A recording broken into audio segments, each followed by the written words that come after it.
Good morning, everyone. Hi.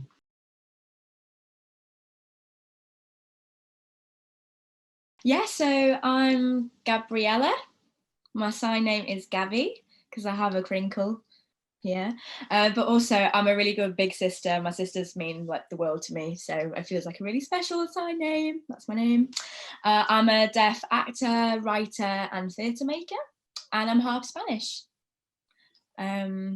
I would say that comedy is my favourite genre in terms of acting. And I have something called cookie bite syndrome in terms of my deafness, which basically just means a big bite is missing from my hearing. Yeah, that's a little bit about me.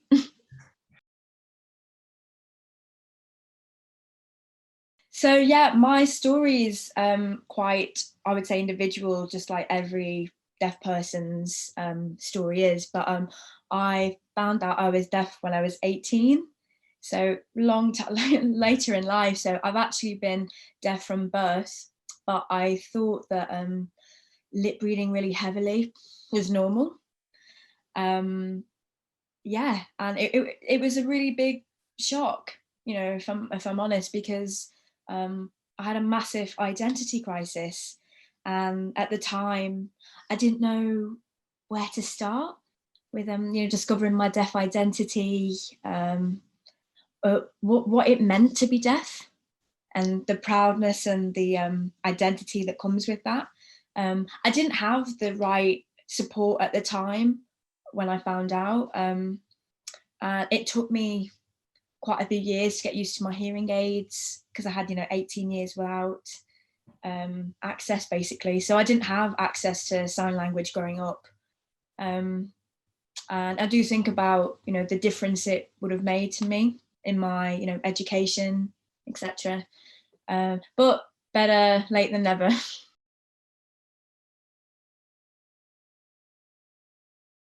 18, found out, and then I started drama school with hearing aid literally about 3 months after I found out I was deaf. So it was massive life change, and I really did struggle sort of navigating who I was and all of that. So I always say that it was only when I grew in confidence as a deaf person and started talking about my deafness more would I say that sign language found me. I think that's how I feel about it. I was like 22, and yeah, it kind of coincided with my journey on Casualty. Yeah. And it kind of married up like that. Yeah, really special, and that's why I think Jade will always be really special to me as a character as well, because it was the first time I played deaf character. Right place, right time, and yeah, I'm so happy that I have sign language in my life now, and I get emotional thinking about it because it has just given me like full access, full clarity with my communication, and still learning. It's a beautiful language. It grows, and you meet different people, you learn their signing like styles, and it's yeah, it's a beautiful gift of a language, I think. Yeah, and it's my third language because I speak English and Spanish.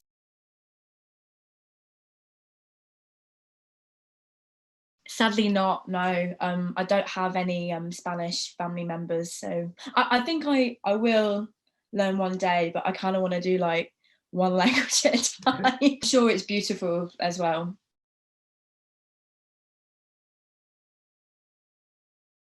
It's a really good question. I'm really trying to think about this. I feel meeting deaf people that I look up to, and meeting them and being able to have a conversation with them, converse and talk and laugh, and just that was probably my favorite bit because it meant that like I was a part of them too, part of the deaf community. Um, so yeah, the first time that I could properly converse with a deaf person. I think that's always been my favorite bit. I mean, my favorite signs change sort of like every week. But yeah, I would say the moment of having like full access and fluid communication is like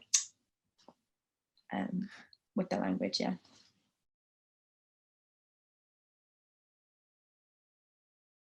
See, I think this is a really interesting question, because I think people would answer it differently. I would say that my deafness has never affected my acting, but only a non-accessible environment can and has. Because if there's no access, I can't do my job to the best of my ability.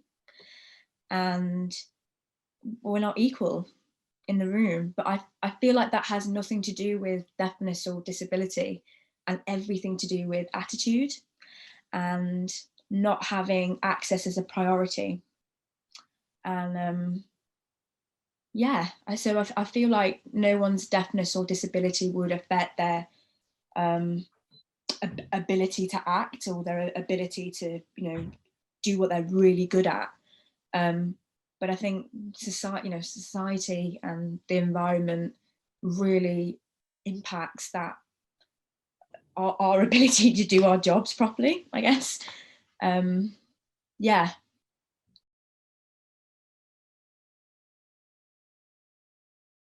I think so, because sometimes I play characters that aren't openly deaf. Like, it's not about a deaf character or a deaf person sounding. I'm just a actor playing a character, and I wear hearing aids, so the character's automatically deaf. And it's almost like my character's secret, my character's thing. It doesn't have to be spoken about, it's just normalized. And I always really enjoy those roles, because, I'm a deaf woman, I'm a deaf actor, here I am doing my job. So yeah, I think my deaf identity does positively affect and sort of impact some characters that I play, because I have that extra layer and that extra level of understanding. Yeah, I think it's something quite amazing and special to bring to a character.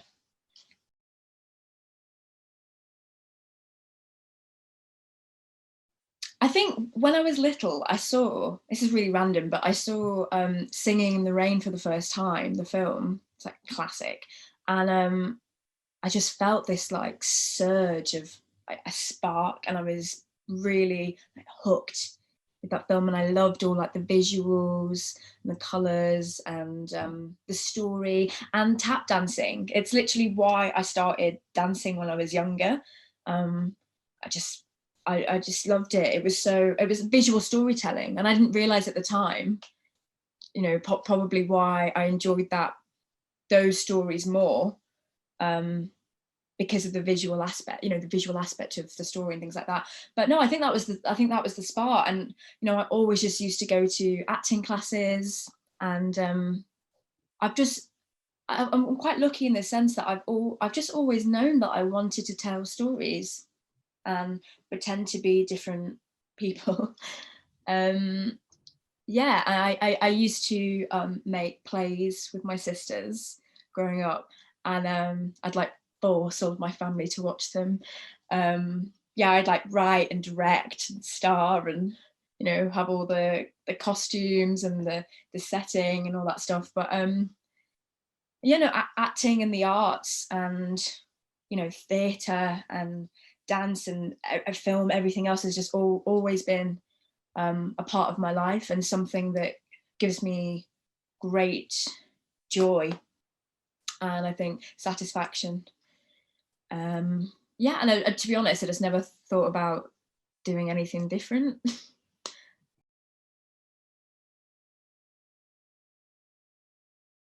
I am there. That's their Red Tree was back in January. It's just a theatre play. It's quite cool. It's integrated BSL performance, working with other deaf actors, with hearing actors as well.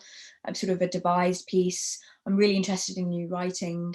That's kind of my background in terms of theatre making. So that was Interesting. I don't know if I'm allowed to talk about Maryland yet.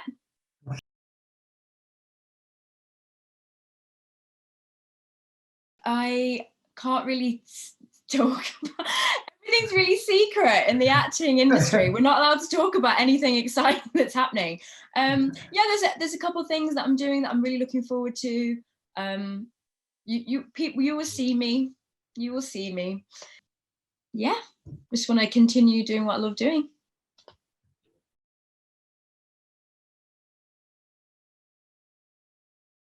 I want to say, because I think it's important that people and like young people seeing this understand this. I think success is judged by the individual.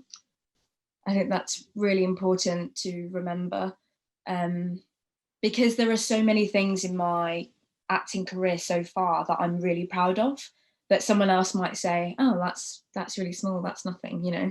But yeah, I mean, the big stuff, you know, I'm really proud that I was the first deaf regular in Casualty's history. I think the first actor with a disability in the history of that show as well. So that felt, you know, monumental. And then obviously the episode where Jade met her birth mother for the first time, that in itself was a massive achievement, because it was deaf-led creatives, the whole team, and the story just felt really special to be on mainstream television with all of these deaf people involved. Yeah, that was really special. And then the fact that that episode was one of the episodes that, you know, helped Casualty win the BAFTA that year. So that just, yeah, it was really memorable. I think I'll probably remember that like forever. Yeah. But, you know, the thing about achievements is the list, it keeps growing, it goes on. So bring on more good things. Yeah.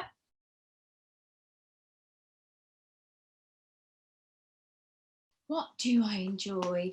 I really love foreign films, because I love different languages. And the best thing about foreign films is they're always captioned. It's none of this messing about. So yeah, they're captioned, beautiful. I would watch foreign films all day.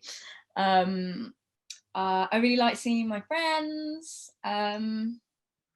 I really enjoy doing 1,000 like jigsaw puzzles, like pieces. I find that really relaxing. Strangely, I know that people get stressed by them, but no, I find them really relaxing to do. I love going to art galleries, and yeah, just all the normal things that people do, I guess. Yeah. I like cooking as well.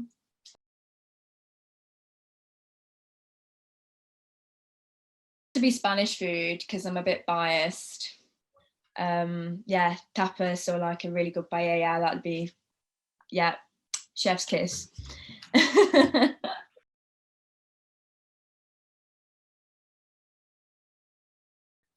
feel like it will be like life-changing. I really, really do. I think it's that serious. For the whole deaf community and our people that support us and our allies as well. I think the effect will be felt throughout society.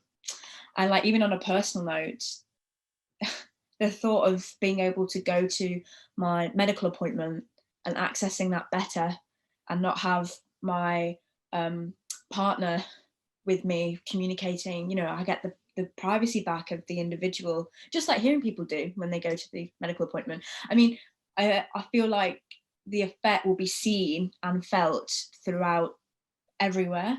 And I just think, I mean, it's been a long time coming, and it's, I feel like what I hope the act will bring is less responsibility on deaf people to fix and organise and plan all of our access. You know, we're the ones that think about access more than anyone, because how do we access anything? How do we integrate, you know, with anything? And I feel like passing some of that responsibility back to the government will change everything. Hopefully, we just need Fingers to crossed.